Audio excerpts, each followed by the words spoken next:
Hello mga kapuso, this is Therese Malvar, gaganap bilang Lia sa episode ngayon ng Tadhana.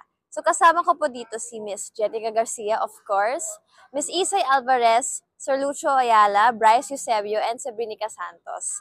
Yung role ko as Lia, isa po siyang dalagang ina na syempre, napunta sa maling landas nung una kasi nagkaroon siya ng anak at a very young age. Pero of course, hindi naman yung naging hindrance para maging mabuting ina siya at pinagpatuloy niya yung pagkakaroon niya ng anak.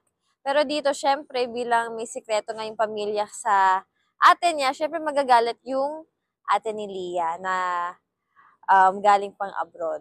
So this story talaga, it's all about having communication within the family, lagit-lagi. Kahit may problema kayo sa pamilya nyo, or nahihiya kayo dahil yung isa nyong ate or yung panganay, yung anak nyo ay nagbibigay ng sustento sa inyo, dapat pag may problema, nag-open up tayo. Kasi syempre, what other way to solve a problem than to communicate about it? Kaya please, please, please, abangan nyo po ang aming episode this Saturday, 3:15 p.m. Thank you!